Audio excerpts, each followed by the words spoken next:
32편 말씀을 가지고 묵상하도록 하겠습니다. 마르틴 루터, 독일의 종교개혁자 마르틴 루터는 오늘 31편과 또 51편, 130편, 143편을 매우 좋아하는 시편들이라고 말했습니다. 그 이유를 들었는데 바울적인 시편이라는 거예요. 바울적인 시편. 율법의 행위가 아니고 예수 그리스도를 믿는 믿음으로 의롭다함을 얻고 죄의 사함을 우리 죄인들이 받았기 때문에 바울적인 시편이라고 해서 32편, 51편, 130편, 140편을 자기는 굉장히 좋아한다라고 말했습니다. 근데 이 32편은 51편 후에 쓰여졌습니다. 구성이 먼저 51편보다 먼저 구성이 되었을 뿐이지 내용으로 보면 52편 다윗이 우리아의 아내 밧세바를 취했잖아요. 하나님께 깊이 회개하고 용서를 받았죠. 그 일이 있고 나서 오늘 32편의 이 시편을 하나님께 아뢰인 것입니다. 32편 제목을 보시면 다윗의 시라고 했어요. 그리고 마스켈이라고 했습니다. 이것은 교훈이라는 뜻입니다. 마스켈, 교훈.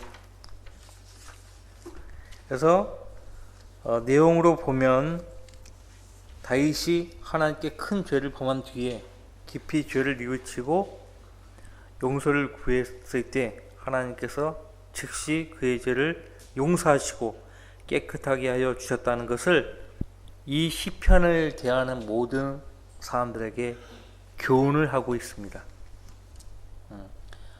누가 어떤 상태에서 무슨 죄를 지었건 간에 하나님께 용서를 구하라 이거죠. 그러면 나처럼 하나님께 용서를 받을 수 있다는 것을 가르치기 위한 목적으로 이 시를 노래하고 있습니다. 자, 보시면요. 죄가들을 용서받고 죄가 가려진 사람은 복이 있도다 라고 했죠. 이런 형태의 복이 있도다 이런 형태의 말이 시편에 곳곳에 등장하죠. 어떤 사람이 복이 있는지 1편부터 등장하지 않습니까? 복이 있도다. 어떤 사람이 복이 있어요? 죄가들을 용서받고 죄가 가려진 사람은 복이 있어요. 여러분들은 죄가들을 용서받았고 죄가 가려졌습니까? 네. 여러분들 이 32편 1절 2절은 바울 사도가 로마서 4장에서 인용합니다.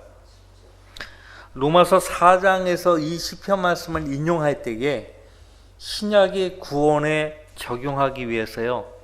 여기 32편 1절 2절 모두 다 인용하지 않아요. 구약에 있는 말씀을 신약으로 가져올 때는 신약에 맞춰서 인용하는 거예요. 그것을 변개한 게 아니에요. 성령 하나님이 의도적으로 그렇게 신약의 구원에 맞춰가지고 구약의 말씀을 인용하도록 하셨어요. 자, 그러면 시편 여기 32편 2절 말씀 보시면 주께서 정죄하지 않으시고 그 영에 간사함이 없는 자는 복이 있도다라고 했는데 로마서 4장에서 사도 바울이 8절 말씀 보시면 그 영에 간사함이 없는 자는 복이 있도다 이 말은 뺐습니다. 자, 신약의 구원에 맞추다 보니까 영의 간사함이 없어야만 구원받는다는 식으로 오해할 수 있기 때문에 영의 간사함이 없다는 것은 행위구원이거든요. 자신의 의를 내세워서 하나님 앞에서 의롭다함을 구하는 거거든요. 신약의 구원에 맞지 않아요. 그렇기 때문에 성령 하나님은 바울 하여금 32편의 이 구절을 인용하려 할 때에 그 영의 간사함이 없는 자는 복이 있도다 이 언급은 하지 않도록 하셨고요. 자, 영어 본문을 갖고 있는 우리 형제자매들을 보시면 주께서 정죄하지 않으시고라고 했을 때 정죄하지 않으시고가 보통 정죄하다. 로마서 8장 2절에 결코 정죄함이 없다고 말씀할 때 그 정죄함이라는 것이 condemnation이거든요. 보통은 정죄하다, condemnation인데 여기 영어 본문에 보시면은 impute라고 돼 있어요. impute. impute가 뭐냐면 전가하다예요. 책임을 지우다. 그런 말이거든요. 헤아리다, 전가하다, 책임을 지우다 그런 뜻으로 impute가 쓰여지는데 지금 우리 한국 김재현 성경은 정죄하다로 이렇게 번역을 했어요. 그러니까 번역을 할 때에 그 단어에 사전적인 의미로만 번역을 하면 안 돼요. 물론 의역을 한 것인가? 그것도 아니에요. 깊이 헤아려 보면 죄를 전가하지 않으시고 라기보다는 정죄하지 않으시고가 더 물론 뜻이 구체적인 뜻이 죄를 전가하다가 구체적으로 와 닿아요. 하지만 그런 식으로 천편일률적으로 한 가지 뜻으로만 계속 일관되게 번역한 것이 아니고 그 impute라는 단어를 이 정죄로 번역을 한 것입니다. 자, 하나님께서 우리의 죄를 전가하지 않으셨다. 그러면 그건 정죄하지 않으신 거거든요.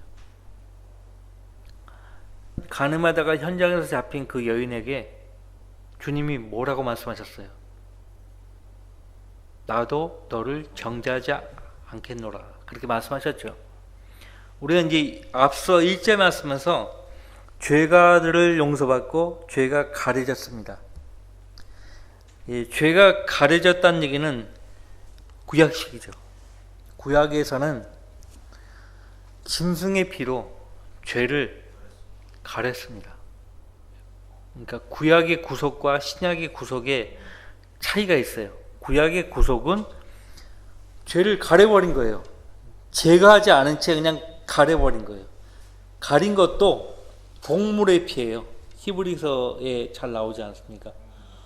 동물의 피는 영원한 속죄제로 효용이 없어요.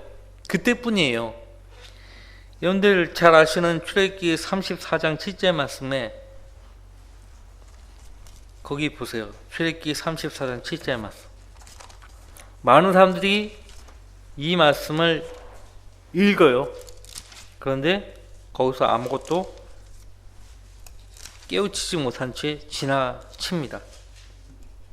시편 34편 7절 같이 읽어보겠습니다.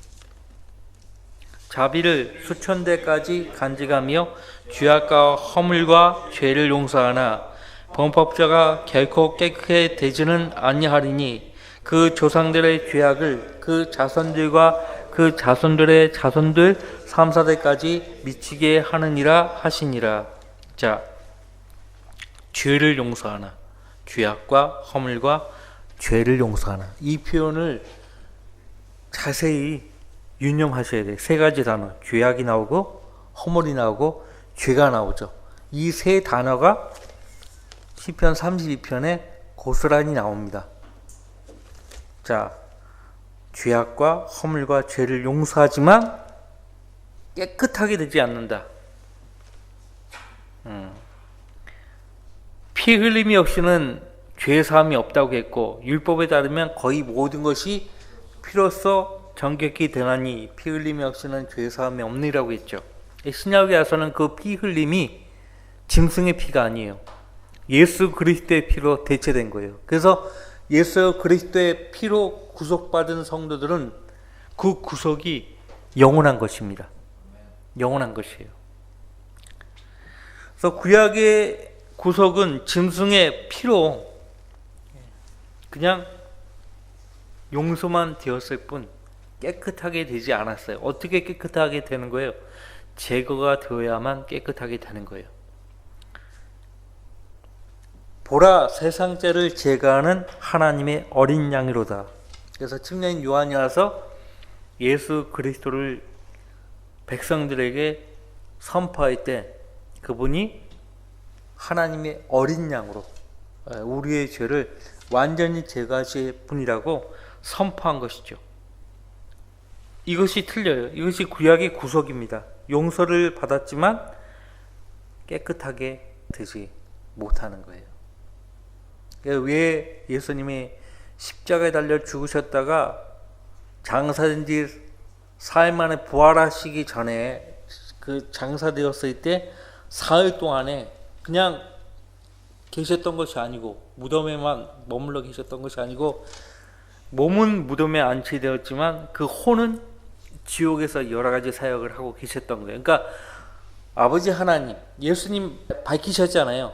아버지께서 일하시니 나도 일하노라. 요한복음에서 아버지께서 일하시니 나도 일하노라.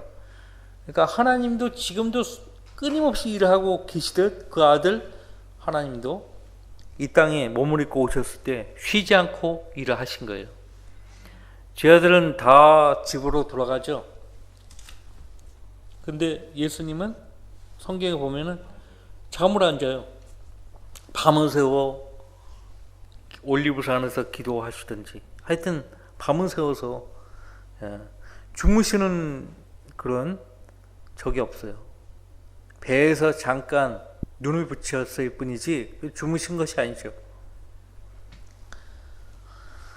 자, 이 구약의 구속과 신약의 구속이 이렇게 다릅니다. 여러분들 로마서 4장 잠깐 보세요. 이 차이를 구분을 하는 것이 성경 공부예요. 이것을 구분을 못하니까 구약의 구원과 신약의 구원이 같다고 이야기하는 거예요. 같지 않거든요. 절대 같지 않거든요. 자, 6절 말씀부터 행함이 없어도 하나님께서 의롭다고 여기시는 사람의 복에 관하여 다윗도 말하였으니 말하기를 죄악들이 용서받고 죄들이 가려지는 사람들은 복이 있고 주께서 죄를 인정하지 아니하실 사람은 복이 있도다라고 하였느니라. 자, 시편 32편에서는 주께서 정죄하지 않으시고라고 했는데 로마서 4장에서는 주께서 죄를 인정하지 아니하실 사람은 복이 있도다 이렇게 말하고 있어요. 똑같은 impute예요. 여기서도 똑같이 impute라고 되어 있고 인정하지 않는다. 또 32편 2절에도 똑같이 영어 본문에는 impute라고 되어 있어요. 근데 서로 다르게 정죄하다, 인정하지 않다. 뜻은 같은 것입니다.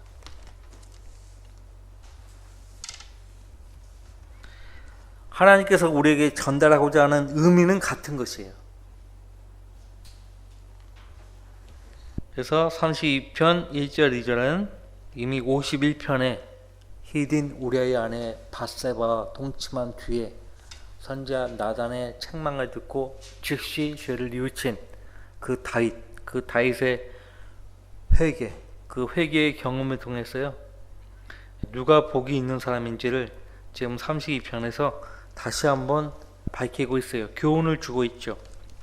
자, 3절 4절 말씀을 보세요. 내가 침묵을 지킬 때 온종일 신음함으로 내 뼈가 쇠하였나이다. 앞에서 죄가들을 용서받고 죄가 가려진 사람은 복이 있다고 했죠. 용서받으려면 어떻게 돼요? 죄들을 용서받으려면 죄를 깊이 지고 회개해야죠. 그죠? 잠언 28장에 뭐라고 되어 있어요?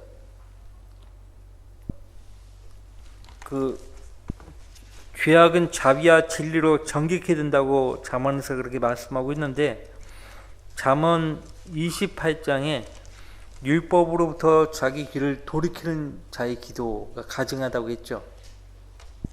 그리고 어떤 사람이 자비를 얻는다고 말씀하고 있습니까? 죄를 자백하고 버리는 자들을 자비를 얻는다고 했어요. 28장, 잠언 28장 13절에 자기 죄들을 숨기는 자는 번성하지 못할 것이나 죄들을 자백하고 버리는 자는 누구나 자비를 얻으리라. 성경에서 말씀하는 번성은 1차적으로 영적인 번성이에요. 그러니까 죄들을 숨기고 있어요. 아직도 하나님은 다 알고 계시고 다 보셨는데 숨기고 있어. 그러면 그 사람은 하나님 앞에 나아갈 수가 없어요. 나아가지 못해요. 그런 면에 있어서, 그런 점에 있어서 번성하지 못한다는 것이에요. 하지만 죄들을 자백하고 버리면 자비를 얻는 거예요. 예, 자비를 얻는 것입니다. 그래서 지금 죄를 가지고 있는데 자비를 구하지 않은 채 계속 침묵을 지키고 있어요. 그러면 용서를 구하지 않는 그 죄가 그 성도로 하여금 괴롭게 하는 것입니다. 그래서 내가 침묵을 지킬 때 온종일 신음함으로 내 뼈가 쇠하였나이다 라고 말한 것입니다. 뼈가 쇠할 정도로 신음했다. 당시에 무슨 MRI가 있었겠어요? 뭐가 있겠어요? 뼈의 상태를 어떻게 파악할 수가 있었겠습니까? 응? 물론 뼈가 아프면, 관절이 아프고 그러면 통증을 느끼니까, 하지만 그런 의미로 하는 말은 아닌 것 같아요. 여기 4절, 밤낮으로 주의 손이 나를 짓누르니 내 진액이 여름철의 가뭄으로 바뀌었나이다. 셀라가 나와요. 셀라는 항상 예수 그리스도의 지상 재림을 바라는 대환란을 통과하는 유대인 성도들과 관련된 말씀이 나올 때마다 셀라가 나와요. 그냥 소위 학자들이 이야기하듯이 후렴이 아니에요. 후렴. 네. 그런 의미가 아닙니다. 그럼 셀라가 지금 몇 번 나와요? 4절, 5절, 7절에 나오죠. 근데 4절, 5절, 7절 뿐만 아니에요. 지금 셀라가 나오는 그 구절들을 유심히 잘 관찰해 보면 이것은 대환란 직후 그리스도의 지상 재림과 연관된 말씀이라는 것을 알 수가 있습니다. 자,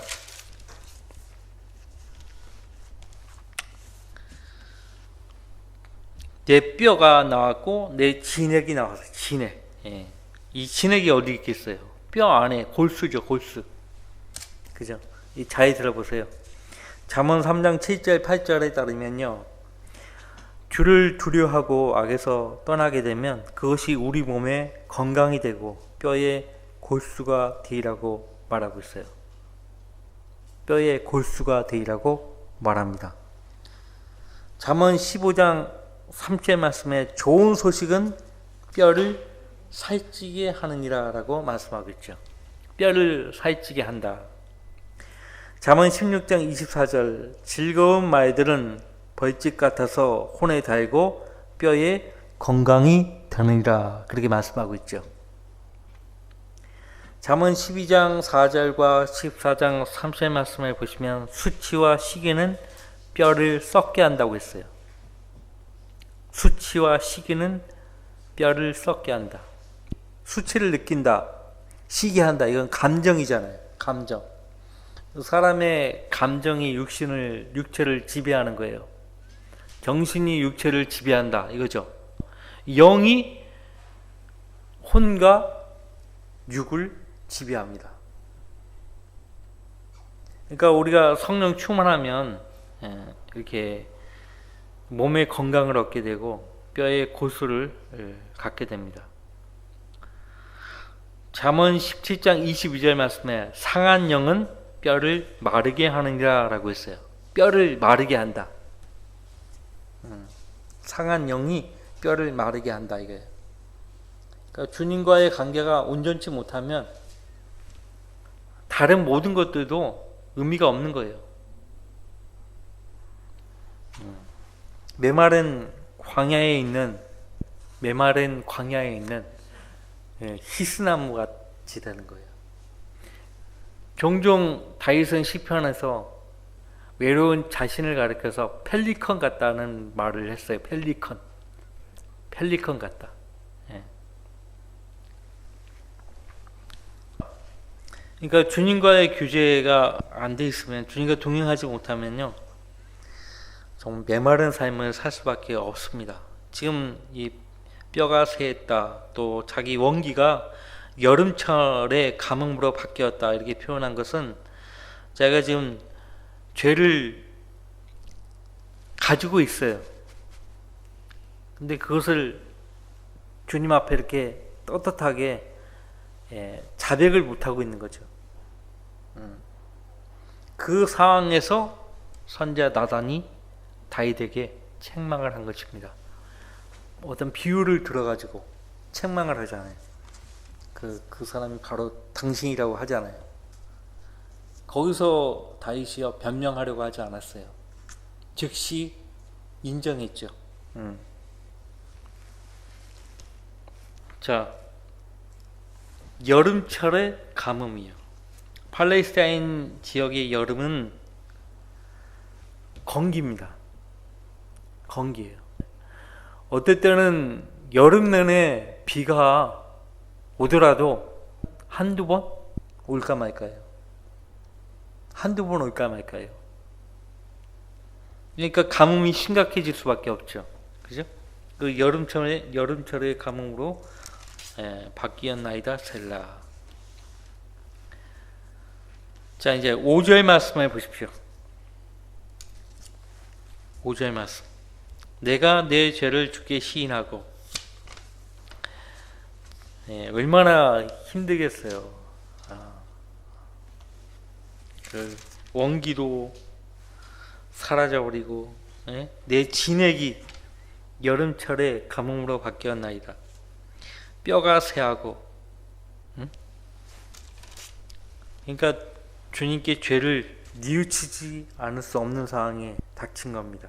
5절 내가 내 죄를 주께 시인하고 내 죄악을 숨기지 아니하였나이다. 내가 말하기를 내가 내 죄가들을 주께 자백하리이다 하였더니 주께서 내 죄의 악을 용서하셨나이다 셀라. 셀라가 또 나오죠. 그런데 이스라엘 백성은요 대환란이라는 그 심판, 그 징계를 통해서요 하나님과 관계를 회복합니다. 하나님과 관계를 회복할 때에 사도 바울이요 여러분들 로마서 12장 보시면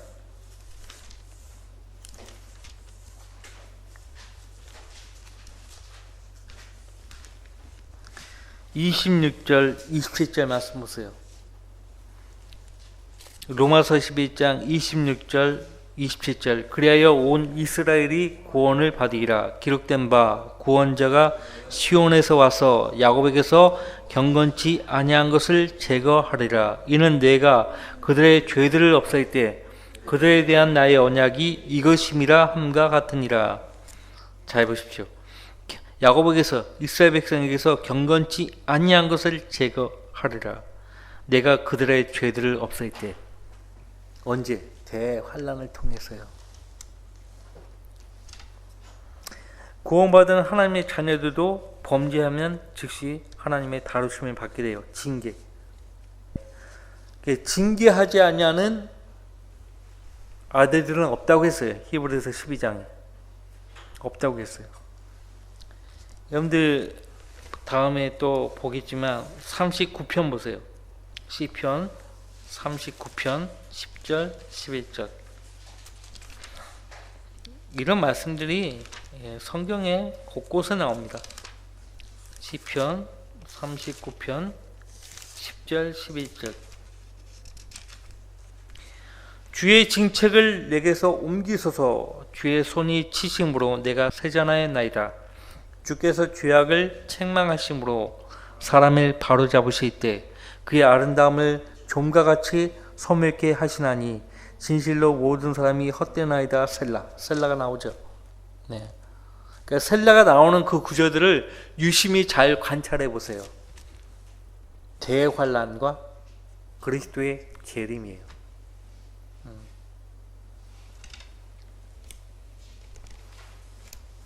주께서 죄악을 책망하심으로 사람을 바로잡으실 때 민족도 바로잡아요.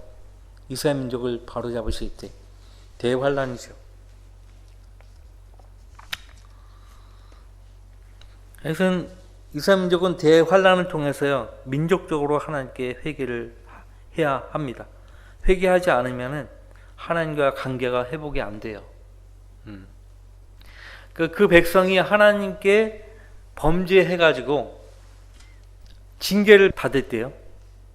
이 징계를 받고 있을 때 자기들의 죄를 깊이 뉘우치게 되잖아요.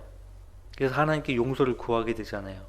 그러면 그 자기 백성들을 그 예전에 조상들이 있었던 약속의 땅으로 데리고 오시겠다고 말씀하셨어요. 신명기 30장 보세요.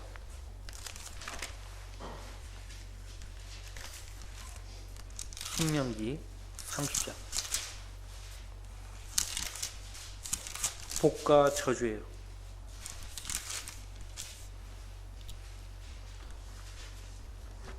자, 1절 말씀. 내가 내 앞에 둔 복과 저주 즉 이 모든 것이 내게 임함으로 내가 주 너희 하나님께서 너를 쫓아내셨던 모든 민족들 가운데서 그것들이 마음에 생각나서 주 너희 하나님께 돌아와 내가 오늘 내게 명령하는 모든 것대로 너와 내 자손이 내 마음을 다하고 내 혼을 다하여 그분의 음성에 복종하면 그때는 주 너희 하나님께서 내 사로잡힘을 돌이키시고 너를 긍휼히 여기시어 주 너희 하나님께서 너를 흩으셨던 모든 민족들로부터 너를 돌이켜 모으시리라. 사로잡힘을 돌이키시고 사로잡혔다. 이 표현이 굉장히 중요한 표현이에요. 이 표현이 욥기에도 나옵니다. 하나님이 욥을 다루시잖아요. 그 다루신 거, 징계하신 거, 그것을 가리켜서 사로잡힘이라는 표현을 써요. 그렇듯이 이스라엘 민족도 그 사로잡힘에서 돌이키는 때가 온단 말이에요. 그때가 언제인가? 그들이 대환란을 통해서 죄를 깊이 뉘우치고 하나님께 돌아올 때, 그러면 하나님도 그들에 대해서 돌이키신다는 거예요. 그리고 보십시오. 거기 8절. 너는 돌아와서 주의 음성에 복종하고 내가 오늘날 내게 명령하는 그분의 모든 계명들을 행하라. 그래요. 예수님 당시에 돌아온 유대인들이 거기 거주하고 있었잖아요. 예수님 당시에. 근데 예수님 당시에 그 유대인들이 이 8절 말씀대로 하나님께서 모세를 통해서 명령하신 모든 계명들을 그들이 행하고 있었던 것인가? 아니었어요. 예수님이 마태복음 15장에서 마가복음 7장에서 뭐라고 책망하십니까? 너희가 하나님의 계명들을 사람들의 계명들로 바꾸었도다. 책망하시는 거예요. 입술로는 하나님을 공경하지만 마음에서는 하나님에게서 멀도다라고 그렇게 말씀을 하셨죠. 하지 않은 거예요. 자, 신명기 30장 10절. 내가 주 너희 하나님의 음성에 경청하고 이 율법책에 기록된 그분의 계명들과 그분의 규례들을 지키고 또 내가 내 마음을 다하고 내 혼을 다하여 주 너희 하나님께 돌아오면 그리하시리라. 마음을 다하고 혼을 다해서 하나님께 돌아오면, 그렇게 하지 않은 거예요. 자, 시편 32편에 돌아오셨어요. 여름철의 가뭄이요. 여름철의 가뭄. 이게 그냥 하는 표현이 아니에요. 여러분들 그 예레미야서 8장 보세요. 예레미야 애가의 내용은요, 역시 환란을 통과하는 유대인 성도들을 하나님께서 아주 뼈저리게 죄를 진책하는 그 상황을 말하고 있어요. 예레미야서 8장에서 선지자 예레미야가 하는 말이지만 이것은 이스라엘 민족이 대환란 때 그렇게 실토할 내용입니다.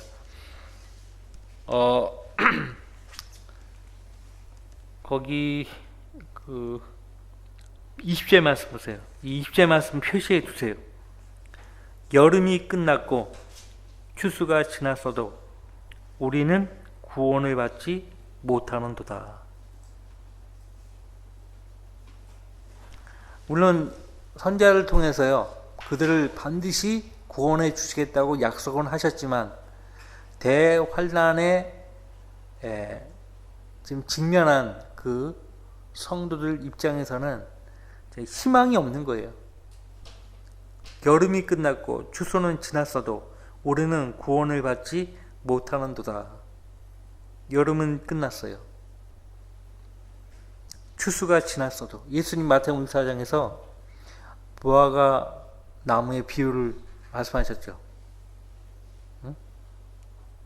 그 잎이 푸르면 여름이 가까운 줄 알라라고 했죠.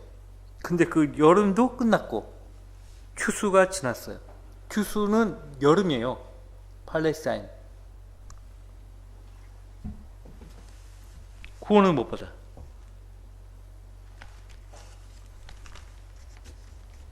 이 절망적인 상황에서 주위 사방을 둘러봐도 구원할 소망이 보이지 않아요. 어디를 봐야 돼? 어디를 바라봐야 돼? 하늘을 바라봐야죠. 다윗이 자주 말했잖아요. 하늘과 땅을 지으신 주께로다. 나의 도움이 어디서 올고 하늘과 땅을 지으신 주께로부터 온도다. 그렇게 말했잖아요. 자, 다시 시편 32편 돌아와서 6절 이로 인하여 경건한 자는 누구나 주를 만날 수 있을 때에 주께 기도하리니 진실로 큰 물들의 홍수들일지라도 그에게 미치지 못하리라. 대환란을 통해서 이제 이스라엘 민족이 회복이 됩니다. 다시 태어나는 거예요. 다시 태어나는 이스라엘 민족에 대해서요. 요한계시록 12장에 잘 나오죠. 그때 여인이요. 그 진통을 하죠. 산의 아이를 해산하려고 막 진통을 하고 있어요. 근데 산의 아이가 나오려는 걸 알잖아요. 큰 용, 옛뱀 마귀가. 어떻게 합니까? 물들을 끌어모아가지고 홍수로 죽이려고 하잖아요. 그러나 하나님께서 땅들로 하여금 그 물을 다 삼키게 했죠. 구원하셨잖아요. 큰 물들의 홍수들일지라도 그에게 미치지 못하리라.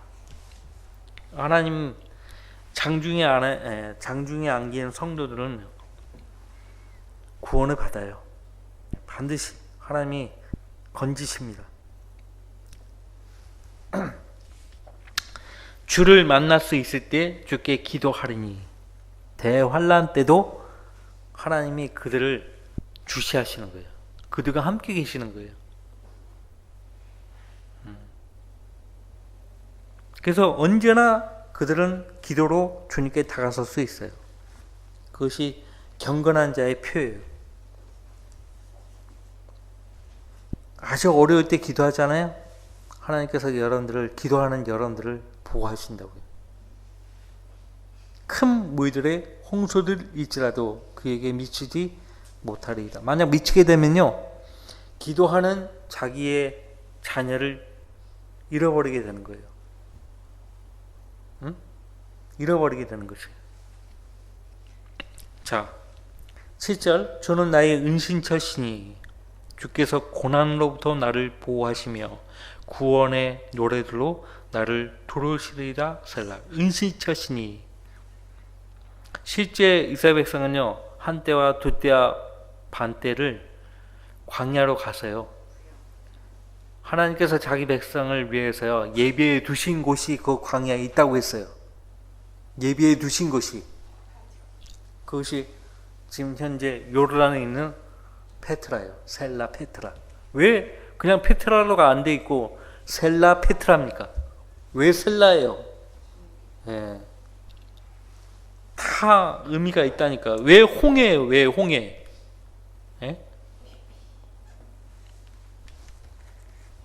다 그 지명, 인명 다 쓰임새가 있어요. 이유가 있어요. 구원의 노래들로 나를 도우시리이다. 셀라. 그래서 이제 구속받은 응? 계시록에 나오죠? 대환란을 통해서 구속받은 성도들이 하나님께 노래합니다. 예. 모세의 노래와 더불어서 어린 양의 노래를 하나님께 부릅니다. 우린 모세의 노래 부르지 않죠. 신약시대에 교회 성도들은 어린 양의 노래만 부르죠. 왜 모세의 노래와 함께 어린 양의 노래를 부른다고 합니까? 그들은 우리가 아니에요. 교회 성도들이 아니에요. 유대인 성도들이에요. 율법 아래 있는 거죠. 모세의 율법 아래. 게다가 십자가 이후의 세대이기 때문에 예수 그리스도를 그들도 믿어야 돼요. 그래서 어린 양의 노래도 부르는 거예요. 자, 주는 나의 은신처시니 여전히 현재 우리의 성도들의 은신처가 되십니다. 그래서 우리를 보호하시는 거예요. 구원의 노래들로 나를 두루시리이다. 구속받은 성도의 증거가 무엇이냐? 구원의 노래들을 부른다는 것이에요. 구원의 노래들을 부른다는 거예요. 우리 구원과 관련된, 보혈과 관련된, 구속과 관련된 주제의 찬송들이 많죠. 그 대표적으로 로버트 로울이라는 목사가요, 구속에 관련된 찬송들을 많이 작사 작곡을 했어요. 로버트 로울이. 자, 내가 가야 할 길을 내가 내게 지시하고 가르치리니 내가 너를 내 눈으로 인도하리라. 네가 가야 할 길을 내가 내게 지시하고 가르치리니. 성도라면 반드시 가야 할 길이 있어요. 하나님이 그 길을 지정하셨어요. 우리는 반드시 그 길을 걸어가야 합니다. 모르면 물으라고 했어요. 물으라고. 예레미야서 6장에 옛길 곧 선한 길을 물어서 걸어가라고 했어요. 물을 자가 없다. 아니요. 성경에 있잖아. 성경. 예수님은 요한복음 5장에서 그 유대인들에게 너희가 이 성경에 영생이 있다고 생각하미니 이 성경이 곧 나에 관하여 증거하고 있습니다. 그랬죠.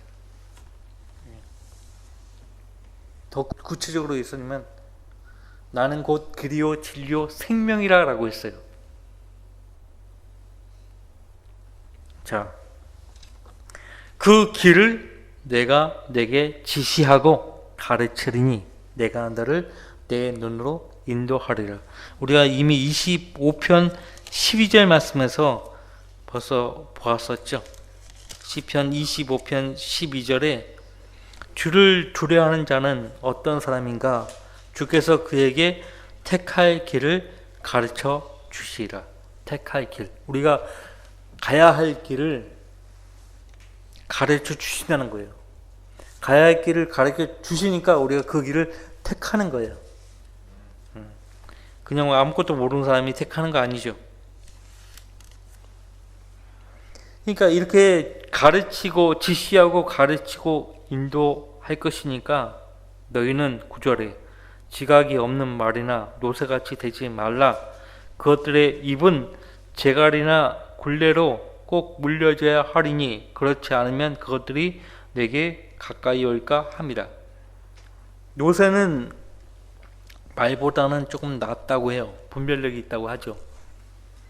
말은 정말 지각이 없다고 해요. 하나님이 지각이 없는 짐승이라고 말씀하고 있습니다. 말과 노새와 달리 사람은 지각이 있어요. 그리고 이 지각을 예수 그리스도께서 오셔서 믿는 모든 성도들에게 주셨다라고 말씀하고 있죠. 사도 요한일서에서 우리에게 지각을 주셨다는 것이라. 우리에게 지각을 주셨다는 것이라. 자, 그러니까 지각이 없는 말이나 노새같이 되지 말라. 말은 흥분하면 자기 주인도 발로 걷어차버립니다. 노새가 오히려 쓰임새가 많아요. 노새는 사람들도 많이 구하고 합니다. 근데 마을은 한번 흥분하면 그 나방이나 나비가 날아와가지고 자기 콧잔등을 간지럽잖아요. 그러면 거기서 완전히 흥분해 버립니다. 네. 난리도 아니에요. 여기 러크만 주석 성경에 보면 그 말에 대해서 언급을 하셨는데, 돌진을 하고 그 다리가 골절되어도요 아물 정도의 충분한 기간을 기다리지 않는다고 그래요. 잠잠히 드러누워 있지 않는다고 합니다. 그리고 자기 주인도 우연히 걷어차서 죽게 만들기도 한다고 그래요. 그 말이 돌진력이 엄청 강하죠. 노새는 아주 그 유용한 짐승이에요. 그래서 그 1945년 미국 군대가 세운 두꺼운 석판에 기록되어 있는 내용을 러커 목사님이 말씀하시는데, 군용 노새 폐기, 이곳에 눕다. 폐기는 숨을 거두기 전에 한 명의 장군과 두 명의 대령과 한 명의 소령과 세 명의 대위와 네 명의 중위와 한 개의 쥐레를 걷어찼다. 그 군견이죠. 군견. 그 군견도 오랫동안 성과를 많이 내면은 그 죽었을 때 대우를 해주죠. 예우를 해줘요. 계급도 주고 그러잖아요. 노새 폐기도 그런 영예를 준 거죠. 중요한 것은 말이나 노새의 입에 굴레를 씌우지 않으면은 우리에게 가까이 와가지고 우리를 물 수도 있다는 거예요. 실내로 영국 버킹엄에 근위대 있잖아요. 가만히 있잖아요. 어떤 근위병은 말을 타고 다닙니다. 근데 이제 직구중 관광객들이 말들 앞에 사진을 찍는 거예요. 말 앞에서. 말이 어떤 존재인지 모르는 거죠. 말이 와가지고 물어버립니다. 관광객 팔을 물고 막 그래요. 말에게 물려보지 않아서 난 모르겠는데, 물린 사람들은 엄청나게 아프다고 그러고, 엄청나게. 주님이 우리를 지시하시고 가르치시고 인도하시겠다고 하는데, 이 짐승처럼, 지각이 없는 말이나 노새처럼 제어를 못하고 절제를 못하고 그렇게 행동하면 안 된다는 거죠.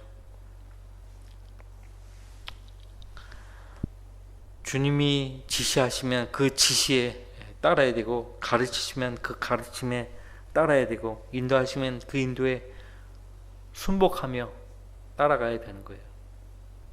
10절, 악인에게는 많은 슬픔이 있으나 주를 신뢰하는 자는 자비가 그를 두르리라. 아까 구원의 노래들로 두르신다는 말씀에 하셨죠? 자비가 그를 도르리라. 너희 의인들아, 주 안에서 기뻐하고 즐거워하라. 마음이 정직한 너희는 모두 기쁨으로 소리칠지어다. 11절에 이런 표현이 계속 나옵니다. 40편까지 계속 나와요. 그래서 정말 달고 오묘한 말씀을 우리가 이제 계속 이 시간에 맛보게 될 것입니다. 이런 표현이 계속 나와요. 주 안에서 기뻐하고 즐거워하라. 마음이 정직한 너희는, 마음이 똑바로 서 있는 것을 성경에서 마음이 정직하다라고 그렇게 말을 합니다. 누구를 향해서 똑바로 서 있다는 거예요? 하나님을 향해서요. 하나님을 향해서 마음이 똑바로 서 있는 성도만이 그 주 안에서 기뻐하고 즐거워할 수 있다는 것입니다. 기쁨으로 소리칠 수 있다는 것입니다. 다음 주에 33편을 보도록 하겠습니다.